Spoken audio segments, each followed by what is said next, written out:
All right.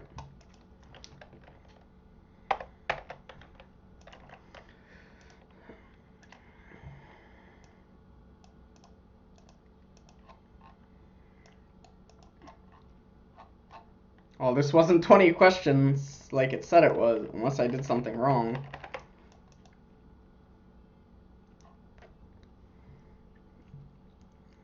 All right. Let me lower my mic. Okay. All right. Okay. First question is, if you have a 2 rune page setup, then how do you go, defense or offense? He says, I know the theory about it being easier to make aggressive players perform more passively than vice versa. I mean, if you have a 2 rune page setup, then you have to just do generic AD, and you have to do generic AP. So like you would just have you know 980 reds, 9 flat armor yellows. I guess the blues are a little bit awkward. Your blues can be either like 9 times flat AP blue or 9 times flat MR, I guess, like for AD. So this is AP and then this is AD, and then obviously the quintessence is pretty standard. Okay. Masteries. Personally run glass cannon masteries with AR and MR runes so that I would be forced to learn and protect myself. Is it wrong that is that wrong, and what in-game results and player development results that correspond to different starting points in terms of glass cannon versus rock? Glass noob versus rock noob. Okay. My brain is just like ignoring.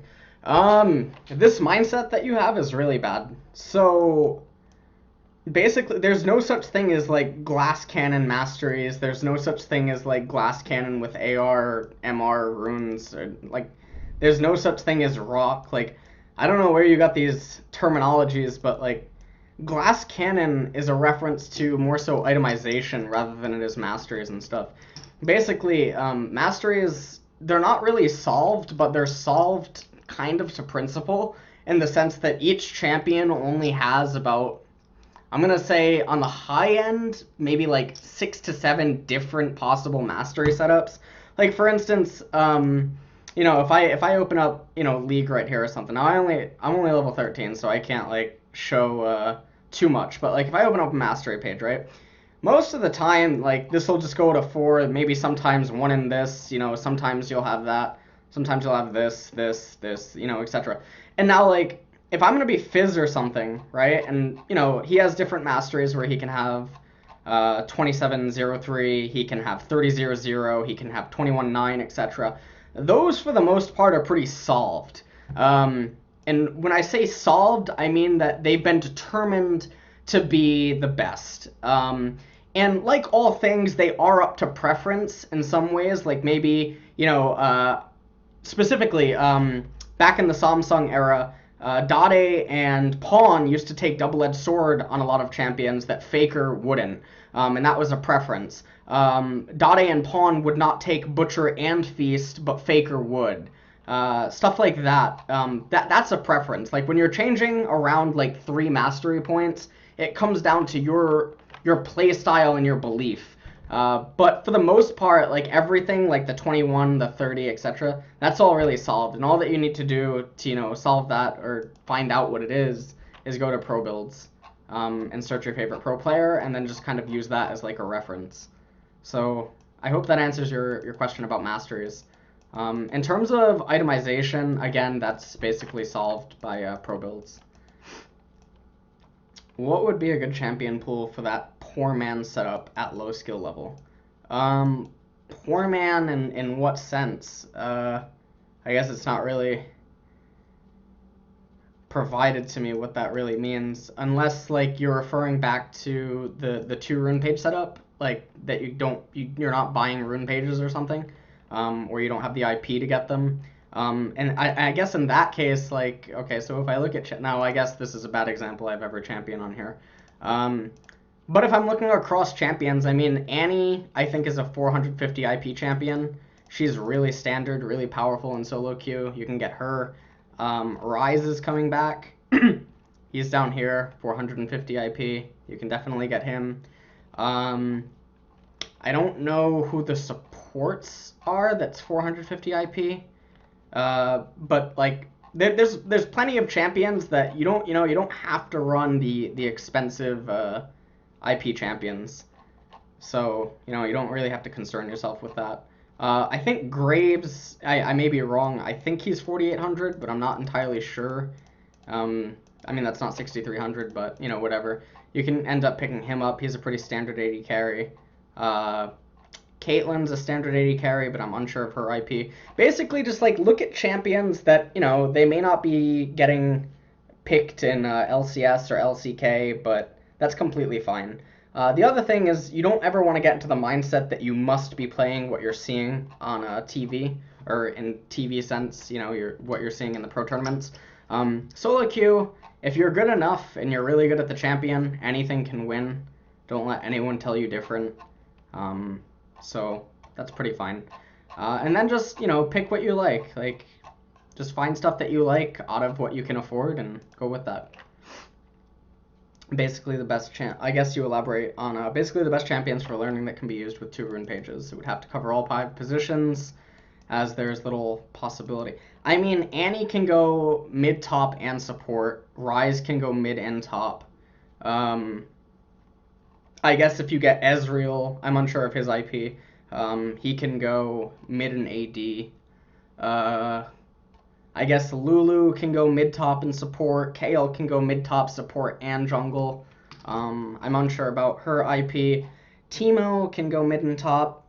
He's a blessing. He's a gift from God. You can definitely pick him up.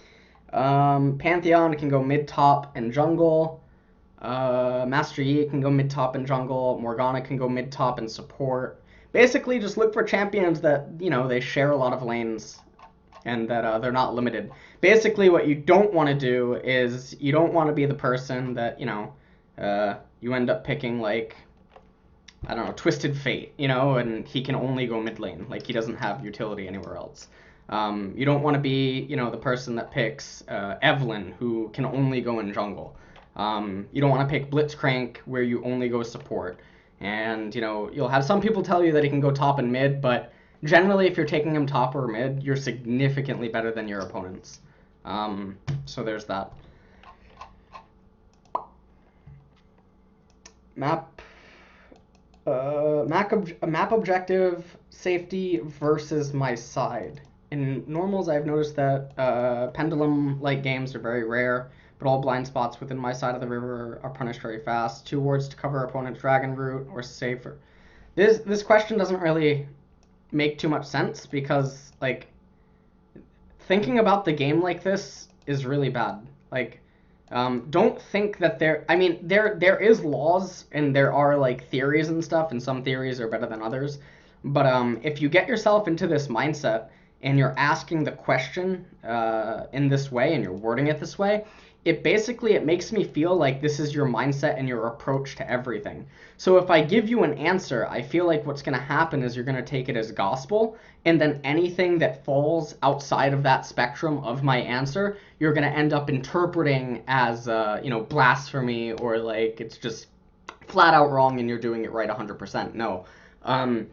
Basically, you look at, you're going to ask yourself questions. Do wards benefit us here? Okay, if yes, then you place wards. Is dragon coming up soon, or is it coming up in 5 minutes? AKA, it's coming up in a while. Is dragon up in 30 seconds? Am I in top lane? Okay, then you ask yourself the question, do I recall or do I push top? Basically, it has to become like this flowchart. You don't ever want to get yourself stuck into these mindsets because it's going to do you way more damage than it is good. And I feel like if you go to most simple coaches or simple-minded people that try to give you answers about this, what's going to end up happening is they will answer it for you in relation to the ELO or ELO. I know I'm going to get shit for that. Or MMR that you're in. And then what's going to end up happening is you're going to go up to an MMR where that system or belief or whatever that was told to you no longer works. And then you're going to have to fall back into the money-making scheme of coaching or looking for answers, etc. And then you're reliant on other people for answers. And you don't ever want to fall into that. You want to basically find out the thought processes and theories behind said things, and then learn to pull and manipulate that to your advantage to apply it to other scenarios. So, yeah. But in solo queue, I will answer this just because of the word safety. Outplaying your opponents rather than forcing mistakes is always optimal. Okay, let's go down more. There's questions that are missing unless like you're saying that this is like 9 and this is 10 or something. That's fine though. Okay, so replays. When watching my own games, what should I look for? Should I rely on OpGG and request replays from there and record me watching that, or make in-game recordings and what to keep an eye out for? I would look at your OpGG if you're able to interpret very basic stuff from it, like say that you're averaging 8 deaths a game, well then, maybe you can try dying, less, and maybe you can try fighting less. But for the most part, depending on your elo, I mean, watching your own games is very important, but you're going to need an outside opinion. Unless you're at, like, the point where you're able to break down and determine what the best course of action would have been and stuff. So I think, like, watching your replays is actually really fine. It can maybe help you see stuff from a better perspective, but don't watch them and just rely on that. Always look for, like, ask a friend or, like, ask someone that you play with, maybe that you duo queue with. And if someone, flames you in solo queue or something, rather than just outright dismiss it, try to understand why they're saying that or what they could be thinking before writing them off as just, like, a troll or, like, someone that's really toxic. Make in-game recordings. I think that's really good. I think in-game recordings are superior to replays because it shows your perspective in your screen. So if you ever are asking the question, what was I looking at, or like what was I doing here, you can see your misclicks, you can see where your mouse was, you can see if you were DIing wrong. You can see a lot, like, from your own screen. Like, perhaps, you begin wondering, oh, did I see that gank, or did I see that ward, or did I see that animation, like maybe a Shaco's orange puff of smoke from a river brush, and you're wondering if you did see it. You can always just go back and look at that. That's why I think in-game recordings are vastly superior to replays. Okay, number 7. Spamming one specific item build that I have done the math on and know the variables for, or experimenting situationally in-game. Well, I guess this is tricky to answer. Understanding the math and the variables for one specific item build is really important. But I would say that gains importance the higher up you go. Like, when you get to professional level and stuff, it's extremely important, but also critical to know exactly what your champion does at all aspects. In all aspects at all times of the game.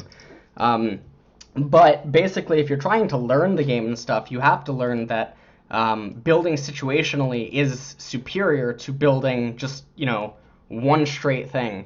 The biggest example that I would pull up, or that I used to talk about, I think I talked about it in one of my Rise videos or something, if my memory is serving me correctly, is that, in some cases, you're going to get Catalyst before you get Blasting Wand, right? In other cases, you're going to go, Blasting Wand with Sapphire Crystal. In some cases, you're going to go Blasting Wand Ruby Crystal.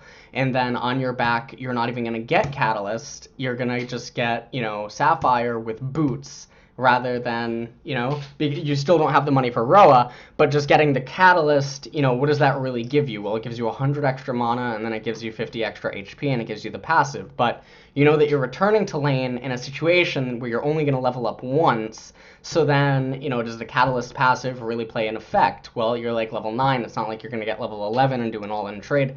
You have to, like, think of the game like, think of the game like Mario Kart, okay? Like, you're on, you're driving through the road and stuff, and, there's the item boxes, and depending on what you get in that item box, maybe it'll change, like, how you continue to drive and maneuver through the course. If you don't know Mario Kart, you were deprived.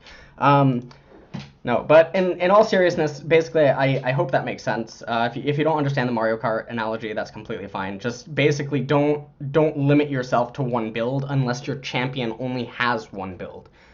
In some cases, there were champions that only had one build in the history of League. But now, as the game is developing and evolving, it no longer has just one build. I think every champion has quite a few builds, in fact. Gameplay ranked versus normal. I think you should always be playing ranked. I'm not a believer in, taking games to normals to learn stuff. I think taking games to normals is inefficient. I think if you need to work on the mechanics of a champion, you can do that in like ARAMs, or you can do it in 1v1s. You can just go into a map and learn the mechanics. Memorizing the damage output, I guess I can see that as an argument for taking it into normals, but I think normals generally are they're in between sandbag and actually playing, and because of that, I don't think that they're beneficial. I can see arguments for both sides.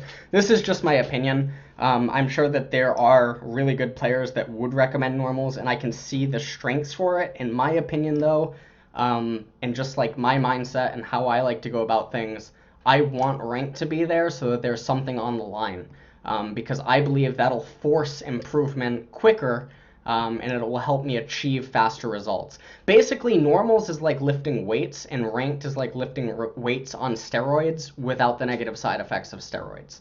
And I can see that maybe some people will say to you, oh, but if you go into ranked, and you've never played the champion before, you're just going to feed and you're going to do poorly, and that's really toxic to your teammates. And in that sense, I agree.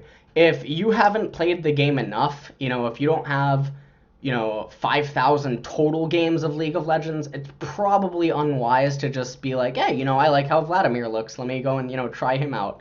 And the reason that I say that is because inside of those 5,000 games, maybe you've only seen Vladimir 50 times. And those 50 times, maybe you weren't totally paying attention to him. Whereas maybe to like a Diamond 1 Master or Challenger player, they know enough about Vladimir that they can go into a game, see what button, what skill is, and they know how he interacts because they've played against him enough, but they also know enough about League as a core game that they can just pilot him, even though it's not as efficient as people that pilot Vlad normally. And what I mean by pilot, I just mean like literally take control of it and, fly it, or like ride it out, an analogy or an example that I'll give is if you've ever played a card game, any card game at all, Magic, Yu-Gi-Oh, Pokemon, etc. If you're a really good Magic player, Pokemon player, Yu-Gi-Oh player, and there's a deck that just came out and it's really popular and all your friends are playing it, even if you've never played that deck before, you could probably take their deck, and as long as you've played against it enough, you would be able to run it, adequately. Just because you've played against it enough, you've seen it enough. And so in that regard, it's okay. But don't just take that deck if it's your second day, playing the card game and whatever. You probably don't have enough experience of the card game itself to even play your decks, let alone take on, new challenges. Number 9. If I make a custom solo queue game to practice CSing, what are the 2 best champions to use? I think using an 80 carry that does not have very good wave clear would be really beneficial. And the reason that I say that is because it will force you to be more reliant on auto attacks. Likewise, though, you can just, put a condition on yourself like, well, I'm not going to use auto attacks, or I'm not going to use spells, I'm sorry. So, like, take characters that have the ugliest auto attack animation in the entire game and then just try to go in CS with them. And then also take characters that have really good auto attack animations and go in CS with them and see how you do. But don't ever get in the mindset. One of the most common things that I see low ELO players do is that they won't use spells and they pull their mana way too much. And I think that's really bad. Definitely get into the habit of using mana to get CS, because mana is an expendable resource. CS is something that technically you can never get back. I mean, there's ways to get it back, right? Like, someone gives you 2 Zyra plants. Well, that's 10 gold, I guess. Someone gives you a Shaco box. Well, that's 10 gold too. Like, there's ways to get it back, but they have to be present. But this is definitely a good thing to do, practicing CSing. And yes, one should be melee, one should be... I mean, you can do it with ranged and melee. Don't limit it to this. Like, ranged, melee, like, this doesn't exist. Just, like, it's just about the champion. Okay? Anyway, if you start training based on objectives in KDA, what do you start with? This comes back to the aggressive versus defensive bit and a way of settling in-game priorities. Kills, own death. Okay, so here I'm gonna open Paint. Okay, this is the golden rule for League of Legends. It does not just apply to solo queue. All right, applies to everything. All right, we're gonna make the font really nice and pretty. All right, so basically, objective equals king. Okay, CS equals queen. Kill equals rook. Okay, this is so. King, this is like a chess reference, right? If you lose your king, you lose the game in chess. Queen is the most beautiful piece, but if you lose it, it doesn't necessarily mean that you lose the game. Rook is an extremely powerful piece, but again, if you lose it, it doesn't mean that you lose the game. King, if you lose it, you lose the game. So this is how this operates, okay? Now, there's other stuff about this, okay? So let's say that, you can get mid inhibitor, fall back, and then get dragon, or you can get dragon and then try to go mid. Well, since the fallback is a defensive maneuver in itself, that means that it is gaining you time rather than working against you. Whereas if you get dragon and then you're moving towards the enemy, you're launching an offensive, in which case time is working against you. In that case, if 2 objectives come up, in this sense inhib or dragon, you will always do inhib to dragon in every single case, unless like the dragon with an asterisk, I guess, 5th dragon or something, and you're looking just to have an immediate team fight again. But again, this means that there's variables at play, like this asterisk. Okay, so this is how you need to view League of Legends. Okay, objective CS kill. This is how it always works. Okay, in some cases, it is an objective to secure kills on your champion, but that does not mean that kills are higher than objectives. And what I mean by that is, like, say that you're Magi's, or say that you are, you're on an assassin champion that is extremely reliant on getting kills in order to accelerate him further ahead. Say you're on Nasus, well then, CS is technically sometimes superior to an objective, with an asterisk again. But that's mostly dependent on Nasus rather than it is on gameplay or game design of Summoner's Rift or other champions. That is something that is completely tied into Nasus and Nasus alone. So I hope that answers that question.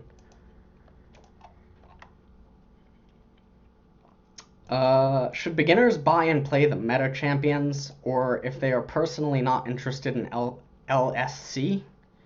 Watch out there on a letter. You're gonna have fucking, I don't know, and Twitch enough. So, should beginners buy? I mean, play what you like. This goes back to what I said earlier. That any champion, you look over here, okay? Every single one of these champions, you can get challenger being a one-trick pony. All right, and I say this because it's been done. There's people that they play, they play only Teemo and they get challenger. They play only Soraka and they get challenger. There's someone on Korea that does that. There's people that play only Urgod and they get challenger. Every champion in the game can win in solo queue. Whether or not they're viable in a competitive setting, that's different, because competitively teams are on the same page and certain champions have certain weaknesses which are able to be exploited by 5 people on the same page.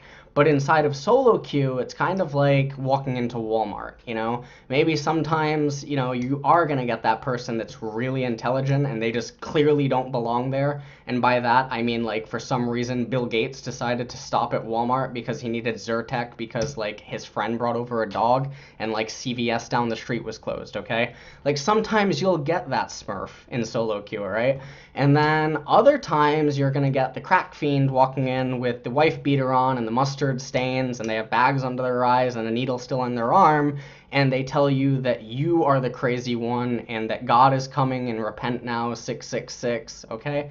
Like, that'll happen too, all right? And that's completely fine. So that should be good. And last question. In a case of a 5-champion pool, like you suggest often, what percent of 100 games should they make to keep your skill set diverse and developing?